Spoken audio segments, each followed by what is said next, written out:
What's good, guys? It's not even been 24 hours and the Armourer is already making waves like I predicted she would. One of the guys from AOK's Alliance, the British Knights Guild in particular, a guy called Maximillian, has reached out to me with some footage of his Galactic Legend Palpatine destroying Supreme Leader Kylo Ren.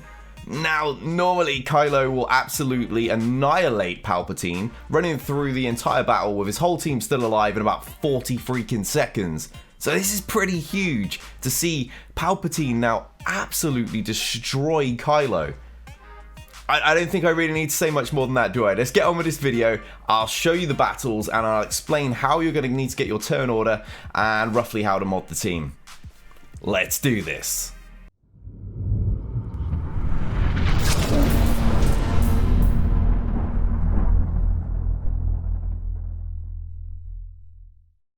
Okay, so this is the team in question. We got Galactic Legend, Palp, Han Solo, Thrawn, Sith Empire Trooper, and lastly, most importantly, the Armourer herself. Very quick Sith Eternal Emperor there. That's going to be pretty crucial in this, really. Thrawn, we're going to want him to go after their Kylo, but we're going to shut down their Hux anyway. So if their Hux is faster, it shouldn't be a big problem. And if necessary, you can actually demod your Sith Empire Trooper because we're going to need him to drop below 60% health and trigger that Beskar stack for the Armourer. So start off, we're going to stun Hux. Then we're going to link the two tanks, although he links Sith Trooper in this one. It's technically incorrect because that's going to prevent him critting, and we might not get below 60% on our Sith Empire Trooper when he attacks him next. Because, yeah, he's going to attack alongside. Right, so we're going to pass TM now to the Armourer. Now we're going to stick those stacks onto Galactic Legend Palpatine, and that's it. Galactic Legend Palpatine now essentially revives the old Chirpatine method of taking 1,000,000 turns, because he's now got a 100% counter chance, and he's going to absolutely savage the enemy team. Thrawn doesn't need to be alive for this, by the way, although it's kind of handy that he is. And as you can see, we're just going to keep spamming our moves until we get to the ultimate, by which point we'll start wiping out the entire squad. And there's nothing they can do to you. It's crazy. I'm so used to fighting these teams and just, you know, as I said earlier, just blitzing through them in like 40 seconds. A long battle might take an entire 60 seconds, but it's never been a problem. And this positively terrifies me because I beat this up every single day, and I hope it's going to be a little bit weaker on defense than it is on offense. I suspect it will be because there's no guarantee the Armourer is going to put those stacks on Palp. Whereas, yeah, on offense, you can ensure that. Here we go. Ult time. He's going to drop one of those big AoEs in a moment, and everyone just disappears. It's madness. It really is. Right, so normally, by this point, if Kylo is even needed to get to his ult, the battle is finished. But that's not the case here. Look at that. That's wild. It reminds me so much of the Chirpatine days where Palp just had constant turns in the heroic AAT. For those of you that weren't playing then, have no idea what Chirpatine is. But obviously they can't crit Palpatine. And he keeps regaining his protection. And he's got 100% counter chance. So the First Order just kill themselves. Excellent. I knew something like this was going to end up happening when the Armourer arrived. They suggested Jedi Master Luke. I thought that was too obvious. And I'm not convinced she'll stop Kylo still killing him. This is not quite what I expected, although I'm quite happy that this is happening. Here's another battle, straight from the start. He doesn't actually link Sith Trooper this time. Links the two tanks, because, well, quite frankly, they're not the ones doing the damage. We need to get below that 60%. As you can see, that attack there from Sith Trooper was critical. So, yeah, do not link him. But very, very simple. Once we drop below 60%, the Armourer gets her third stack. Thrawn can pass to her.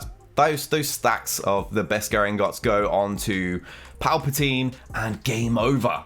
I know in this battle, he ceases the battle at the last second because I don't think he was able to climb at this. He was battling someone outside of his payout.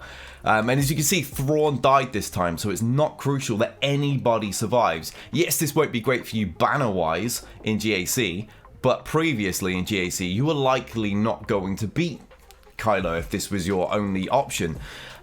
This is really what I would say is an arena team or a territory war team where it's far less important. But as you can see, we're getting real close to the ult now.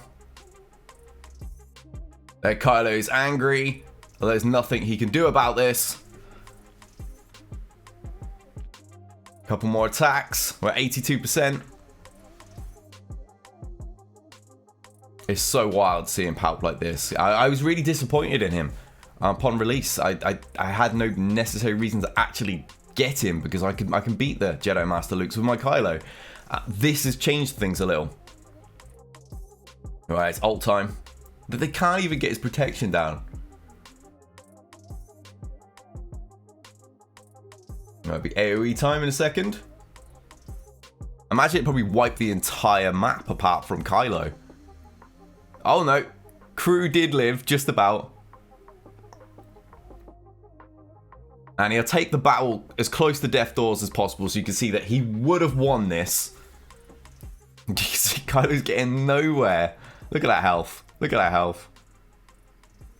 One more attack maybe and that would be it. So this is clearly a fantastic strategy and I hope this is going to help a lot of you guys out. So there you have it, guys. What an awesome strategy that is. Maximillian admits he did not invent this. He found it here, I believe. Mandelbrot or Mandelbrot. Judging those views, it probably ended up on Reddit at some stage. I've liked and subscribed. I encourage you to. I'll also pin this link in the comments below. So it's just a great strategy. They're actually using Geonosis Brood Alpha, which I wouldn't even thought of. Sith Empire Trooper seemed the obvious go-to for me, maybe even Shore Trooper. But yeah, it's fantastic to be able to just hit auto after you've put those Beskar ingots on a Galactic Legend Palp and then just destroy any combination of Kylo. I've now got to sit there and make sure that I'm not going to be vulnerable to this and try and find another version of Kylo which will survive, and I'm not sure there will be one. But Armora is clearly making waves. I'm really happy with that as well because it's a character that's arrived. I saw the kit and it takes me back to the early days of theory crafting, the early days of Galaxy Heroes where it wasn't just a predefined team by CG. It's going to allow us to experiment a lot and have our own fun, quite frankly. So that's the lot, guys. It really is that simple. Link 2 characters. Do not link Sith Trooper because we're going to want to benefit from his damage so we can drop below the 60%. Get that stack. From that point, Thrawn is going to switch the turn meter over to Armor. She's going to put the Beskar ingots on. And there's no need to even worry about Han Solo because he's going to go and he's going to stun Hux. It's incredible. Then that's it. Just hit your auto and watch Chirpatine revive and Galactic Legend Palpatine just absolutely destroy everything. That's a great strategy. I'm really happy the Armourer has such a top tier thing like this, and I'm sure there's going to be many more things found. I'm still going to be looking. Unfortunately, the loop team that we thought we had didn't pan out. Sadly, the AI is just a bit stupid, so defensively we don't get those benefits from it. But I've still got several other things I'm going to be testing, so be sure to stay tuned to the channel. Not only that, we've also got the Challenge Rancor guides that I promised you also coming. There's lots of content coming to the DB Official 125 channel this year. I'm getting things going again. I really am. Last year was a bad year for me because of all these health issues. This year is going to be a good one, so stay tuned. Be sure to like, subscribe, and until next time, you already know the deal. We out of here.